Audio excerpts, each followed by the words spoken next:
Hello my dear student, welcome to my study channel Akshay classes. जितने भी विद्यार्थी 2025 में एक विज्ञान का पेपर देने वाले हैं उनके लिए यह वीडियो बिल्कुल इम्पोर्टेंट होने वाली है, क्योंकि प्यारे बच्चों विज्ञान का जो पेपर आएगा ना बिल्कुल ऐसा ही आएगा।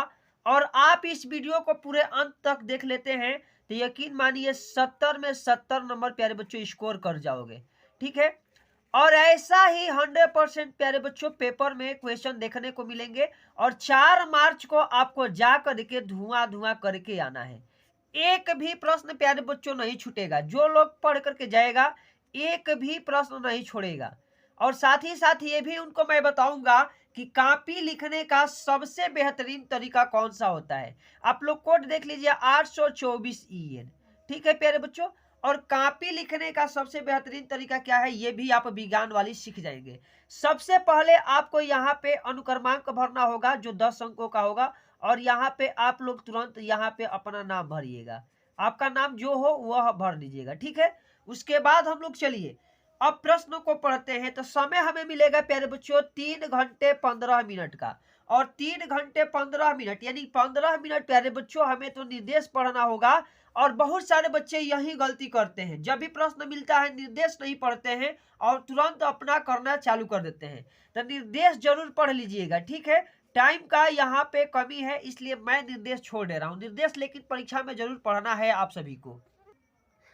अब चलिए हम लोग उपखंड पहला पढ़ते हैं और जो है बहुविकल्पी प्रश्न एक एक पढ़ लेते हैं प्यारे बच्चों। पहला बहुविकल्पी प्रश्न है कि दो पृष्ठों से घिरा हुआ कोई पारदर्शी माध्यम जिसका एक या दोनों पृष्ठ गोलीय है, ठीक है, क्या कहलाता है? गोलीय दर्पण कहलाता है, त्रिज्या कहलाता है, गोलीय लेंस कहलाता है, या जो है समतल दर्पण कहलाता है। तो देखिए इसको हम लोग कहते हैं गोलीय लेंस, यानी कि ऑप्शन सी यहाँ से प्यारे बच्चों बिल्कुल सही हो जाएगा। ठीक है, और दो प्रश्न संख्या 2 नंबर पढ़िए। 2 नंबर है, यह बार बार पूछा जा रहा है कि दंत विशेषज्ञ मरीजों के दांतों का बड़ा प्रतिबिंब देखने के लिए किस दर्पण का उपयोग करते हैं। यहाँ से आपको 1 नंबर मिलेगा और बहुत ही सटीक ये प्रश्न है। ठीक है, अवतल दर्पण, समतल दर्पण, उत्तल दर्पण या सभी दर्पण का। तो यहाँ पे प्यारे बच्चों हो जाएगा अवतल दर्पण, यानी कि ऑप्शन ए जो है बिल्कुल यहाँ सही हो जाएगा। ठीक है, अब चलिए हम प्रश्न संख्या 3 पढ़ते हैं। तो कह रहा है कि किसी उत्तल लेंस के सामने 2f, कहाँ 2f और अनंत के बीच कोई बिंब या वस्तु रखा गया है तो इसका प्रतिबिंब बनेगा। ये आपको बताना है कि कहाँ पे प्रतिबिंब बनेगा और कैसा बनेगा। ठीक है प्यारे बच्चों, देखिए ऑप्शन है वास्तविक उल्टा और छोटा, वास्तविक उल्टा और बड़ा, आभासी उल्टा और बड़ा, आभासी सीधा और बड़ा। तो इसका राइट आंसर प्यारे बच्चों हो जाएगा कि वास्तविक बनता है, उल्टा बनता है और वस्तु से छोटा बनता है। तो ये आपको याद कर लेना है। चलिए अब क्वेश्चन संख्या 4 पढ़ते हैं।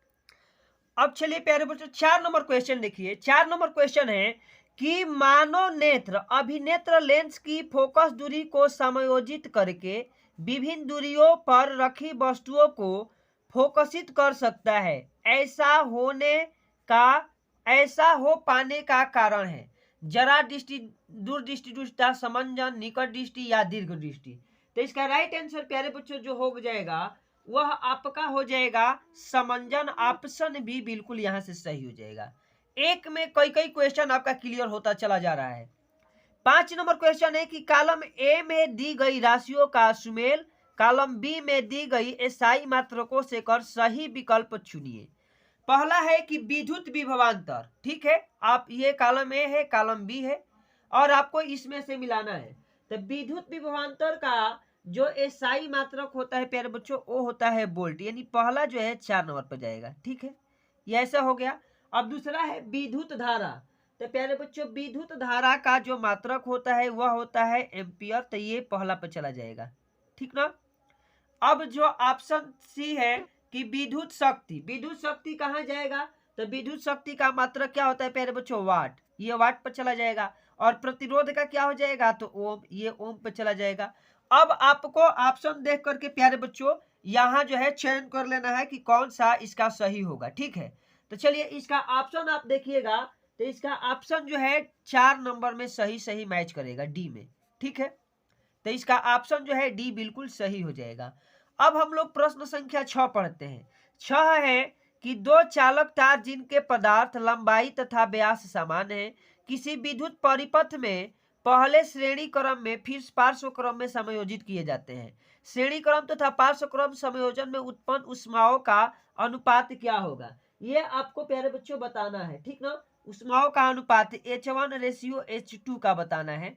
तो आपका यहाँ पे ऑप्शन जो है सही हो जाएगा क्या, तो ऑप्शन एक जो है सी सही हो जाएगा, 1:4। इसे आप लोग न्यूमेरिकल है हल करिएगा तो आएगा जरूर।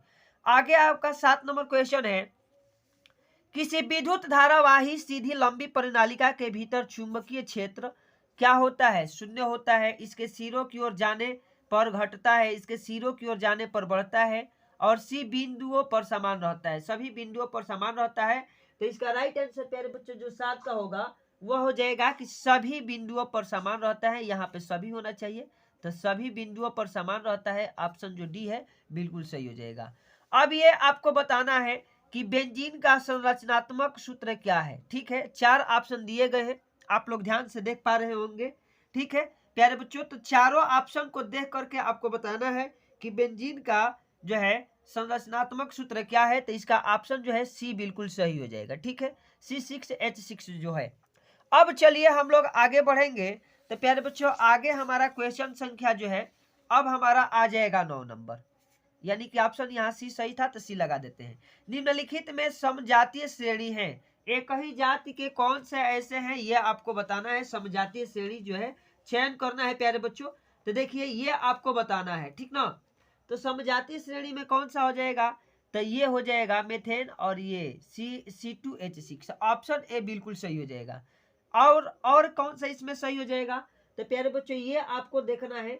तो एक और ये है CH3OH C2H5OH, ठीक है। तो ये दोनों एक ही श्रेणी के हैं, तो इस हिसाब से आपका जो ऑप्शन बनेगा प्यारे बच्चों वह बन जाएगा पहला, और चौथा ऑप्शन भी बिल्कुल यहाँ से सही हो जाएगा, ठीक है। बहुत डिफिकल्ट जो मॉडल पेपर है, लेकिन इसे आप यदि समझ जाते हैं तो बहुत बढ़िया रहेगा। कल एकदम बिल्कुल छप करके ऐसे ही आएगा, आप वहां दिक्कत नहीं महसूस करेंगे। पृथ्वी की भू प्रॉपर्टी में प्राकृतिक रूप से पाए जाने वाले तत्व या यौगिक को क्या कहते हैं, अयस्क कहते हैं, गैंग कहते हैं, खनिज कहते हैं, या धातु कहते हैं। तो इसका राइट आंसर प्यारे बच्चों जो होगा वह हो जाएगा कि खनिज कहते हैं, ऑप्शन सी बिल्कुल सही हो जाएगा। 11 नंबर क्वेश्चन है कि दांतों का क्षय कब प्रारंभ होता है। भाई दांतों का क्षय कब प्रारंभ होगा, तो जब मुंह का pH 5.5 से कम होगा तो दांतों का जो है क्षय प्रारंभ होता है, यदि दांत सड़ने लगते हैं, तो ऑप्शन बी यहाँ से बिल्कुल सही हो जाएगा। अब चलिए हम लोग आगे बढ़ते हैं। तो आगे हमारा 12 नंबर क्वेश्चन है कि अभिकथन पहला है जिंक सल्फ्यूरिक अम्ल के साथ अभिक्रिया कर जिंक सल्फेट तथा हाइड्रोजन गैस बनाता है, यह एक विस्थापन अभिक्रिया है, ठीक है, पहला कर है तर्क। दूसरा दिया है कि जिंक ऑक्सीजन के साथ अभिक्रिया कर जिंक ऑक्साइड बनाता है, दूसरा उसका जो है तर्क भी दे दिया है, और आपको चुनना है कि कौन सा तर्क सही है और कौन सा तर्क जो है गलत है। तो इसका देखिए हम लोग पहला ऑप्शन जो होगा बी हो जाएगा कि अभिकथन ए तथा तर्क दोनों सही है, परंतु अभिकथन का स्पष्टीकरण जो है बिल्कुल नहीं है, तो ऑप्शन जो है 2 नंबर बी नंबर बिल्कुल सही हो जाएगा। अब हम लोग 13 नंबर पढ़ते हैं। 13 नंबर प्यारे बच्चों क्या रासायनिक समीकरण पूछा है कि रासायनिक समीकरण को पूरा कीजिए, ठीक है। NaOH सोडियम हाइड्रोक्साइड में क्रिया कराना है, और इधर CH3COONA बनाना है, और जो है जल भी जो है बनना चाहिए। तो यहाँ कौन सा भरा जाएगा, तो यहाँ प्यारे बच्चों भर देंगे हम लोग CH3COOH, ठीक है, यहाँ ठीक है, यहाँ जो है देख करके हम लोग भर सकते हैं, तो ये ऑप्शन भी बिल्कुल सही हो जाएगा। अब हम लोग आगे बढ़ते हैं। तो आगे हमारा 14 नंबर क्वेश्चन क्या है, देखिए प्यारे बच्चों एक एक क्वेश्चन को हम लोग बढ़िया से सटीक से करके जाएंगे। 14 नंबर हमारा क्वेश्चन है कि अंतः श्वसन के दौरान वायु प्रवाह का सही मार्ग क्या है। जब श्वसन होता है तो वायु प्रवाह कैसे जो होता है ये आपको बताना है। तो 14 नंबर का सबसे कह रहा है कि नासाद्वार से कंठ में जाएगा, फिर ग्रसनी में जाएगा, श्वास नली में जाएगा, फिर फेफड़े में जाएगा, तो ये आपको बताना है। तो इसका राइट आंसर प्यारे बच्चों जो होगा वह हो जाएगा डी नंबर कि नासाद्वार से जो जाएगा ग्रसनी में, फिर कंठ में, फिर श्वास नली में, फिर कुपिकाय में, तो कुपिकाय अंत में रहेगी, ऑप्शन डी यहाँ से बिल्कुल सही हो जाएगा। अब हम लोग 15 नंबर क्वेश्चन पढ़ते हैं। 15 नंबर क्वेश्चन है कि निम्नलिखित कथन तथा कारण को पढ़कर दिए गए विकल्पों में से सही विकल्प का चयन कीजिए। ठीक है, ये आपको बताना है। कथन है कि पिता से प्राप्त क्रोमोसोम से बच्चों का लिंग का निर्धारण होता है, और कारण बताया है कि मानव पुरुष में एक्स तथा और वाई गुणसूत्र होते हैं। ये तो बिल्कुल सही है, ये आपको जो है बिल्कुल ये भी सही है। तो इसका आपको आंसर बताना है कि कथन और कारण दोनों जो है सही है। पहला भी सही है कि पिता के क्रोमोसोम से बच्चों का लिंग का निर्धारण होता है, पहला भी सही है, और दूसरा भी सही है कि मानव पुरुष में एक्स और वाई गुणसूत्र होते हैं, तो दूसरा भी सही है। तो इसका राइट आंसर हो जाएगा कि कथन और कारण दोनों सत्य है, और कथन कारण जो है कथन का सही व्याख्या भी करता है। ऑप्शन ए बिल्कुल सही हो जाएगा। 16 नंबर है कि विद्युत आवेग के प्रवाह की दिशा कौन सी है, यह आपको बताना है। 4 ऑप्शन दे दिया है प्यारे बच्चों, तो ये ऑप्शन सही से आपको दिख रहे हैं तो ठीक है, नहीं तो इसका राइट आंसर जो होगा सी हो जाएगा। क्या हो जाएगा? सी हो जाएगा। देखिए, क्योंकि देखिए इधर सारी तीरें जो है एक ही दिशा में जा रही है, ठीक, और इस तरह से इसका अपोजिट हो जाएगा। ऑप्शन जो है सी बिल्कुल सही हो जाएगा। अब हम लोग 17 नंबर क्वेश्चन पढ़ लेते हैं। 17 नंबर क्वेश्चन क्या है कि थायरॉक्सिन के बारे में कौन सा कथन सही नहीं है, यह आपको बताना है। तो पहला ही हो जाएगा कि थायरॉक्सिन के संश्लेषण के लिए लौह आवश्यक होता है, यह गलत है, यह गलत है। और लौह जो होता है, लौह जो लोहा होता है वो आवश्यक नहीं होता है, तो ऑप्शन ए बिल्कुल सही हो जाएगा। अब हम लोग आगे बढ़ते हैं, तो आगे प्यारे बच्चों अगला हमारा क्वेश्चन है 18 नंबर। 18 नंबर क्वेश्चन क्या है, देखिए 18 नंबर है कि निम्नलिखित चित्र में भाग ए, बी और सी किस प्रकार क्रम में होते हैं। ए पहला है, तो ए यहाँ है ए, और इसका नाम क्या है, तो प्राकुर है, ठीक है। और यह क्या है, तो ये हो जाएगा प्यारे बच्चों बीजपत्र। क्या हो जाएगा? बीजपत्र। और ऑप्शन यह सी है, तो सी में क्या हो जाएगा? मूलाकुर, मूलाकुर, ठीक है। तो यहां से आपको सबसे पहले क्या दिखना चाहिए? प्राकुर, फिर बीजपत्र, फिर मूलाकुर। प्राकुर, ठीक है, फिर बीजपत्र, फिर मूलाकुर। ऑप्शन जो सी है बिल्कुल यहां से सही हो जाएगा। अब हम लोग 19 नंबर क्वेश्चन पढ़ लेते हैं। 19 नंबर है कि जनन की अलैंगिक विधि से उत्पन्न संतति में परस्पर अधिक समानता होती है, क्योंकि क्यों होती है भाई, तो इसको आपको बताना है। पहला, अलैंगिक जनन से केवल एक जनक भाग लेता है, ये हो जाएगा। दूसरा है कि अलैंगिक जनन में युग्मक शामिल नहीं होते हैं, तो यह दोनों जो है सही है, सही है। और इसका राइट आंसर प्यारे बच्चों हो जाएगा ऑप्शन ए, 1 और 2। ऑप्शन जो ए है बिल्कुल सही हो जाएगा। अब हम लोग आगे बढ़ते हैं, तो आगे हमारा है कि एक आहार श्रृंखला में तीसरे पोषी स्तर पर हमेशा कौन होता है। तो तीसरे पोषी स्तर पर हमेशा कौन सा होता है, तो मांसाहारी होता है। क्या होता है? मांसाहारी। प्यारे बच्चों ये देखिए आपको कैसे अब आहार श्रृंखला बनाएंगे, तो सबसे पहले घास, घास हो गया या पौधे हो गए। अब घास पौधे के इसको कौन सी खा सकती है, तो इसको खाएगी गाय। अब यहाँ से चला गया गाय के पास, और गाय को कौन खा सकता है, तो शेर। तो इस तरह से जो आहार श्रृंखला बनेगा, तीसरा पर कौन सा आ जाएगा, तो मांसाहारी। तो ये आहार श्रृंखला से हर साल क्वेश्चन पूछा जाता है, तो आपको सही से तैयार कर ले। अब देखिए खंड ब है वर्णनात्मक प्रश्न, और इसका उत्तर देना है उपखंड ए। उपखंड ए कहने का मतलब है कि फिजिक्स से क्वेश्चन आ रहे हैं। क्वेश्चन है कि दृष्टिदोष किसे कहते हैं, यह कितने प्रकार के होते हैं, इससे यहाँ से आपको 2 नंबर मिलेगा। और दूसरा है कि हमें आकाश में इंद्रधनुष केवल वर्षा के पश्चात ही क्यों दिखाई देते हैं, यहाँ से भी 2 नंबर, पूरे आपको 4 नंबर यहाँ से मिलेगा। और हम लोग लिखेंगे, देखिए वर्णनात्मक प्रश्न खंड ब, यहाँ लगाइए वर्णनात्मक प्रश्न प्रश्नोत्तर संख्या पहला, और पहला का पहला है तो यहाँ आई लिख देंगे। लिखिएगा कि जब नेत्र में प्रतिबिंब रेटिना के आगे पीछे बनता है तब वस्तु स्पष्ट नजर नहीं आती है। यह स्थिति तब उत्पन्न होती है जब नेत्र की समंजन क्षमता प्रतिबिंब के रेटिना पर बनने के लिए कम हो जाती है या पूर्णतः समाप्त हो जाती है। इसे हम लोग क्या कहते हैं, तो दृष्टिदोष कहते हैं। और यह कितने प्रकार का होता है, तो 3 प्रकार के। निकट दृष्टिदोष, इसमें निकट की वस्तु दिखाई नहीं देगी। दूर दृष्टिदोष, इसमें दूर की वस्तु दिखाई नहीं देगी। जरा दृष्टिदोष, इसमें किसी भी प्रकार की वस्तु दिखाई नहीं देगी। अब दूसरा लिख देंगे कि वर्षा के बाद वातावरण में मौजूदा वर्षा बूंदे एक प्रिज्म के रूप में काम करती है। जिस प्रकार प्रिज्म में से प्रकाश गुजरता है वह 7 रंगों में टूट जाता है, उसी प्रकार जब बारिश पड़ती है तो सूर्य की किरणें 7 रंगों में टूट जाती है, इसलिए बारिश के बाद इंद्रधनुष जो है दिखाई देता है। तो यहाँ से हमको पहला का हो गया। दूसरा है कि उत्तल लेंस को अभिसारी लेंस क्यों कहा जाता है, 2 नंबर यहाँ से मिलेगा। अवतल दर्पण तथा उत्तल दर्पण के उपयोग लिखे, 2 नंबर यहाँ से, पूरे हमको 4 नंबर यहाँ से मिलेंगे प्यारे बच्चों। अब देखिए हम लोग प्रश्नोत्तर संख्या दूसरा का उत्तर कैसे लिखेंगे। देखिए पहला लिखिएगा उत्तल दर्पण, लिखना है कि उत्तल लेंस लिखना है। उत्तल लेंस प्रकाश की समांतर किरणों को एक बिंदु पर अभिसारित करता है, इसलिए इसको हम लोग उत्तल अभिसारी लेंस भी कहते हैं। उत्तल लेंस को अभिसारी लेंस भी कहते हैं। देखिए प्रकाश की किरणें जा रही है और एक ही जगह पर क्या हो जा रही है, जमा हो जा रही है।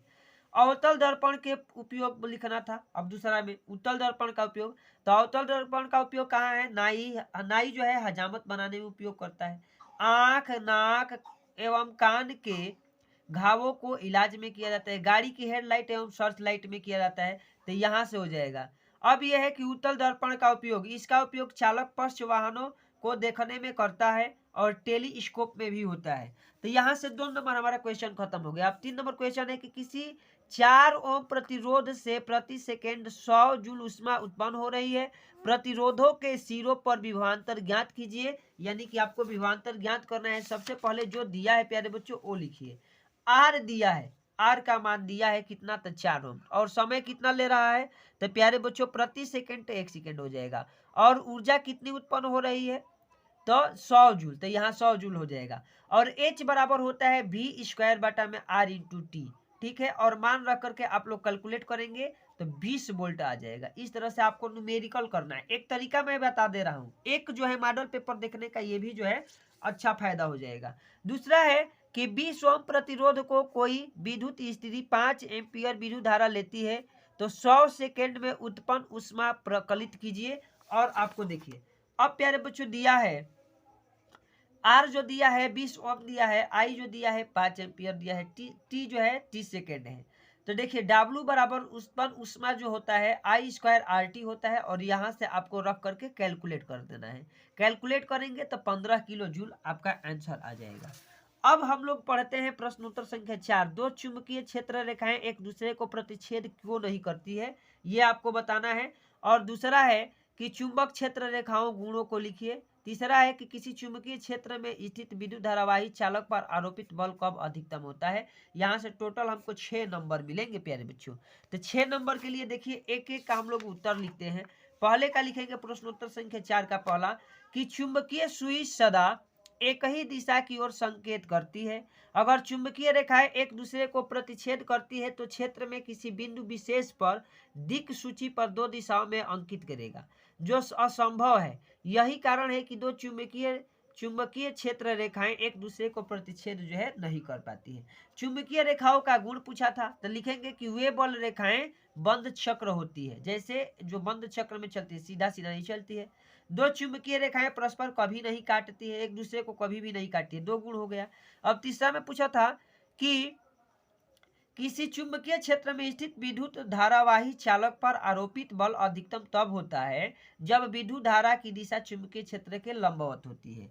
तो इस तरह से प्यारे बच्चों तीनों का हम लोग आंसर दे देंगे। अथवा में करके दिया था कि फ्यूज तार विद्युत संधित्व का बचाव किस प्रकार करता है, या धारावाही प्रणालिका के उपयोग किन अवस्थाओं में अस्थायी विद्युत चुंबक प्राप्त किए जाते हैं।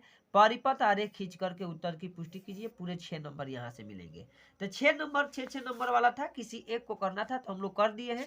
तो अब दूसरे को क्या करना है। अब चलिए जो है अब हम लोग चलते हैं केमिस्ट्री की तरफ। ये आपको पहचानना पड़ेगा प्यारे बच्चों। उपखंड द्वितीय यहाँ दिख रहा है, तो यह केमिस्ट्री का होता है। और कह रहे हैं कि निम्नलिखित अभिक्रियाओं को संतुलित कीजिए, समीकरण लिखिए, और पूरे के पूरे 4 नंबर मिलेंगे। एक ये भी तरीका होता है कि आपको समीकरण प्यारे बच्चों यदि परीक्षा में न आए तो छोड़ना नहीं है, कुछ न कुछ लिख देना है। तानु सल्फ्यूरिक अम्ल दानेदार जिंक के साथ अभिक्रिया करता है। यहाँ हम लोग लिख दिए हैं कि यह जिंक है, सॉलिड अवस्था में है, और तानु जो है सल्फ्यूरिक अम्ल है H2SO4 एक जो है द्रव अवस्था में है, और जिंक सल्फेट और हाइड्रोजन बनाता है। तो यहाँ से आपको 1 नंबर मिलेगा। बहुत सारे बच्चों का कमेंट ये आता है कि सर जी यदि हमको ना आए तो क्या करेंगे। नहीं आएगा प्यारे बच्चों तो कुछ न कुछ लिख दीजिएगा। इस तरह से तनु हाइड्रोक्लोरिक अम्ल मैग्नीशियम पट्टी के साथ अभिक्रिया करता है। तीसरा है कि नाइट्रोजन हाइड्रोजन गैस से संयोग करके अमोनिया बनाता है। और चौथा है कि हाइड्रोजन सल्फाइड गैस वायु में दहन होने पर जल एवं सल्फर डाइऑक्साइड बनाता है। तो ये आपको प्यारे बच्चों रिएक्शन याद होना चाहिए, या आप फिर बनाना जानते हैं तो आप बना सकते हैं। तो ऐसे जो है रिएक्शन वाले क्वेश्चन को आंसर दे करके आना है। अब हम लोग क्वेश्चन संख्या 6 की तरफ बढ़ेंगे। 6 नंबर है कि निम्नलिखित का कारण बताइए। पहला, प्लेटिनम सोना व चांदी का उपयोग आभूषण बनाने के लिए किया जाता है। भाई क्या कारण है ये आपको बताना है कि आभूषण में इन्हीं चीजों का क्यों प्रयोग करते हैं। तो चलिए हम लोग प्रश्नोत्तर संख्या 6 का लिखते हैं। देखिए अब हम लोग लिखेंगे कि सोना चांदी और प्लेटिनम का उपयोग आभूषण बनाने में इसलिए किया जाता है क्योंकि ये धातुएं वायु आर्द्रता और अम्लों से ज्यादा संचारित नहीं होती है, मतलब कि जंग नहीं लगते हैं। इनकी धात्विक चमक लंबे समय तक बनी रहती है। साथ ही ये धातुएं सर्वोत्तम आघात वर्धनीय एवं तन्य भी होते हैं, जिसके कारण इनको किसी भी आकार में बदला जा सकता है, मतलब कि ज्यादा फैल भी सकता है, जंग भी नहीं लगेगा और इसकी चमक भी नहीं जाएगी। यही आपको अपने भाषा में लिख देना है। 6 का दूसरा है कि निष्कर्षण प्रक्रम में कार्बोनेट एवं सल्फाइड अयस्क को ऑक्साइड में परिवर्तित किया जाता है, इसका कारण लिखना है। तो लिखेंगे क्योंकि किसी धातु को उसके सल्फाइड और कार्बोनेट की तुलना में उसके ऑक्साइडों से प्राप्त करना अधिक आसान होता है, इसलिए निष्कर्षण प्रक्रम में कार्बोनेट एवं सल्फाइड अयस्कों की ऑक्साइड में परिवर्तित किया जाता है। तो प्यारे बच्चों इस तरह से आप 6 का लिख दीजिएगा। अब 7 नंबर क्वेश्चन है कि सहसंयोजी अबंध किसे कहते हैं। सहसंयोजी अबंध के 2 लक्षण लिखिए। यह जो मॉडल पेपर है प्यारे बच्चों पूरे बुक का है, एक एक टॉपिक आपको छोड़ नहीं रहा है, एक ही में कई कई टॉपिक आपका क्लियर करवा रहा है। तो पूरे ध्यान से इसको देखिए और वीडियो अच्छी लग रही है तो वीडियो को लाइक करिए बीच में, उसके बाद शेयर भी कर देना है। तो प्यारे बच्चों इसको आप लोग क्या कर देना है, IPSC दाम वाला आपको कर लेना है, ठीक है। इस तरह से जो है हम लोग कर लेते हैं। देखिए अब हम लोग सीधे सीधे ये जो है सेक्शन अपने हिसाब से लिखना है, या तो इसका लिख दीजिएगा दोनों तीनों का, या इसका लिखने वाला क्वेश्चन है तो हम लोग लिखने वाले बच्चों को इसलिए बता दे रहे हैं अथवा में क्योंकि लिखने वाला आसान होता है। विक्रय गंधिता है, रेडॉक्स अभिक्रिया है, स्त्रीकरण है, तो आपको तुरंत विक्रय गंधिता पर लिखना है कि जब वसा और तेल तथा उसमें बनाए गए खाद्य पदार्थ वायु की ऑक्सीजन से क्रिया करके ऑक्सीकृत हो जाते हैं तो उसमें एक विशेष गंध आने लगती है तथा स्वाद भी खराब हो जाता है, इसे ही विकृत गंधिता कहते हैं। और जैसे एग्जाम्पल है अचार एवं मुरब्बों को खुली स्थान में रखेंगे तो उसमें क्या हम लोग कहते हैं कि ये जो खराब हो गया, नष्ट हो गया, भुरी लग गई है। रेडॉक्स अभिक्रिया वह रासायनिक अभिक्रिया जिसमें एक अभिकारक एवं ऑक्सीकरण एक दूसरे का अभिकारक का अपचयन होता है, रेडॉक्स अभिक्रिया कहलाती है। देख रहे हैं ना, यहाँ कॉपर ऑक्साइड है, हाइड्रोजन के साथ रिएक्ट करके कॉपर और जल बना रहा है, तो एक तरह से अपचयन होता है तो दूसरी तरह से ऑक्सीकरण हो रहा है। और तीसरा था प्यारे बच्चों एस्टरीकरण अभिक्रिया। स्त्रीकरण अभिक्रिया में हम लोग लिखेंगे स्त्रीकरण अभिक्रिया हेडिंग लगा करके, जिस प्रकार अम्ल और क्षार की पारस्परिक अभिक्रिया से लवण तथा जल बनते हैं, ठीक उसी प्रकार अम्ल और एल्कोहल की अभिक्रिया से एस्टर तथा जल बनते हैं। इस अभिक्रिया को स्त्रीकरण अभिक्रिया कहते हैं। और आपको जब आ जाए तो बिल्कुल बढ़िया से कोई अम्ल लिखिएगा, एल्कोहल से क्रिया करके एस्टर और जल बना दीजिएगा। नहीं आ रहा है तो कुछ ऐसे समझ लीजिए कि एक रिएक्शन दे देना है, आपका जो है उत्तर सत्य हो जाएगा। 8 नंबर प्यारे बच्चों है उपखंड। अब हम लोग बायो के तरफ बढ़ गए हैं, बायो की तरफ। तो यहाँ आपको देख लेना है बायोलॉजी है कि जाओ निम्नीकरण और गैर निम्नीकरण पदार्थों के बीच अंतर बताइए, इनके उदाहरण दीजिए और पूरे 4 अंक ले जाइए। अथवा इसमें है नहीं तो हम लोग सीधे चलते हैं 8 नंबर क्वेश्चन की तरफ। अब प्रश्नोत्तर संख्या 8 हेडिंग बनाना है जौन निम्नीकरण पदार्थ। ये प्यारे बच्चों आपको आंसर लिखना है कैसे कि वे अपशिष्ट पदार्थ जिनका जैविक कारणों द्वारा अपघटन होता है ऐसे लंबे समय तक पर्यावरण में नहीं रहते हैं तथा हानि भी नहीं पहुंचाते हैं, जैसे घरेलू कचरा या रुई हो गया। उसके बाद दूसरा लिखना था गैर जैव निम्नीकरण पदार्थ। लिखेंगे कि ऐसे अपशिष्ट पदार्थ जिनका जैविक कारणों द्वारा अपघटन नहीं होता है, यह लंबे समय तक पर्यावरण में बने रहते हैं। तो इस तरह से आपको लिख देना है। अब यह आपका 9 नंबर क्वेश्चन है कि निम्नलिखित चित्र में अंतःस्रावी ग्रंथियों के नामांकित चित्र बनाइए। ये आपको बना करके आना है, 4 नंबर मिलेंगे, हर साल ये पूछा जा रहा है प्यारे बच्चों। अब 10 नंबर है कि निम्नलिखित गद्यांश को पढ़ करके प्रश्नों के उत्तर दीजिए। कह रहा है कि इसकी व्याख्या इस तथ्य में निहित है कि मानव के सभी गुणसूत्र पूर्ण रूपेण युग्म नहीं होते हैं। मानव में अधिकतर गुणसूत्र माता पिता के गुणसूत्रों के प्रतिरूप होते हैं। इनमें इनकी संख्या 22 जोड़े हैं, परंतु एक युग्म जिसे लिंग गुणसूत्र कहते हैं जो सदा पूर्ण जोड़े में नहीं होते हैं। स्त्री में गुणसूत्र का पूर्ण युग्म होता है तथा एक्स कहलाते हैं, लेकिन पूर्ण नर में यह जोड़ा परिपूर्ण जोड़ा नहीं होता है, जिसमें एक गुणसूत्र सामान्य आकार का एक्स तथा दूसरा गुणसूत्र छोटा होता है जिसे वाई गुणसूत्र कहते हैं। अंतः स्त्रियों में XY तथा पुरुष में अतः स्त्रियों में XX तथा पुरुष में XY गुणसूत्र होते हैं। क्या अब हम X और Y का वंशानुगत पैटर्न प्राप्त कर सकते हैं? पहला इसका आंसर देना है कि लिंग निर्धारण वंशानुगत कैसे हो सकता है, ये आपको बताना है। दूसरा है कि मानव में बच्चे का लिंग निर्धारण कैसे होता है, ये आपको बताना है। चलिए हम लोग लिखेंगे 10 का पहला कि लिंग निर्धारण वंशानुगत संभव है, इस बात पर निर्भर करता है कि मनुष्य के सभी गुणसूत्र पूरी तरह से युग्मक नहीं होते हैं। मनुष्य में अधिकांश गुणसूत्र माता या तथा पिता के गुणसूत्रों के प्रतिरूप होते हैं। मानव में लिंग निर्धारण आनुवंशिक आधार पर होता है, अर्थात जनक जीवों से वंशानुगत जीन ही इसके उत्तरदायी होते हैं तथा संतति लड़का होगा या लड़की, ये आपको बताएगा। अब देखिए लिंग निर्धारण कैसे होता है, जैसे पिता का XY है और माता का XX है, ये दोनों रिएक्ट करके ऐसे आपको खींच लेना है। 50% नर का रहता है और 50% मादा का रहता है। अब हम लोग प्यारे बच्चों चलते हैं 11 नंबर क्वेश्चन के कि मानव आहार नाल का आरेख बनाइए और उसमें निम्नलिखित भागों को नामांकित कीजिए। मुख, ग्रासिका, अमाशय, छोटी आंत, यहाँ से आपको 6 नंबर मिलेंगे।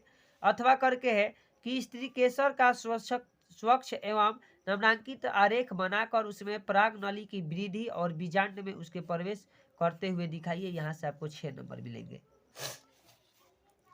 अब देखिए प्यारे बच्चों हम लोग 11 का उत्तर जो है एकदम आसान भाषा में अपने तरफ से लिखते हैं। देखिए जो है पहल 11 का कि संयुक्त अघुलनशील भोज्य कणों को सरल घुलनशील एवं अवशोषण युग परिवर्तन होना ही जो है पाचन कहलाता है। प्यारे बच्चों ये जो है 11 का इसका उत्तर हम लोग जो है दे दिए हैं, ठीक है, आहार नाल वाला का। और दूसरा है कि मुख तथा मुख गुहा, ये है ना आहार नाल, ठीक है। मुख, ग्रासिका, अमाशय, छोटी आंत, एक एक का हम लोग वर्णन कर रहे हैं। तो मुख तथा मुख गुहा किसे कहेंगे, लिखिएगा कि मुख द्वारा भोजन को ग्रहण करते हैं। मुख में लार नामक ग्रंथि पाया जाता है जिसमें निकलने वाली लार भोजन को निगलने में सहायता करते हैं। ग्रासिका क्या होता है, तो प्यारे बच्चों निगल द्वारा भोजन से ग्रासिका में जाता है। इसमें भोजन का पाचन नहीं होता है। ग्रास नली से भोजन अमाशय में पहुंच जाता है। और 3 नंबर लिखेगा अमाशय कि अमाशय में भोजन आता है, इसमें जठर ग्रंथि पाई जाती है, इससे जठर रस निकलता है। छोटी आंत क्या होती है, तो अमाशय से भोजन ग्रहणी में पहुंचता है, ग्रहणी से क्षुद्रांत में आता है। छोटी आंत में भोजन का अत्यधिक पाचन होता है तथा अवशोषण जल तथा भोजन ही बनते हैं। तो इस तरह से प्यारे बच्चों आप लोग देख पा रहे हैं कि पूरे के पूरे हम लोग क्या कर दिए, तो जो है इस प्रश्न पत्र का जो है हम लोग हल कर दिए। तो अगर यह वीडियो आप सभी को अच्छी लगी है, आपने यहाँ तक वीडियो देखा है, बहुत सारे बच्चे स्किप करके चले जाते हैं, तो आप अपने दोस्तों में भी इस वीडियो को शेयर कर दीजिएगा। और हमारे चैनल अक्षय क्लासेज पर पहली बार विजिट किए हैं तो जो है अक्षय क्लासेज को सब्सक्राइब कर दीजिए, इस वीडियो को लाइक कर दीजिए।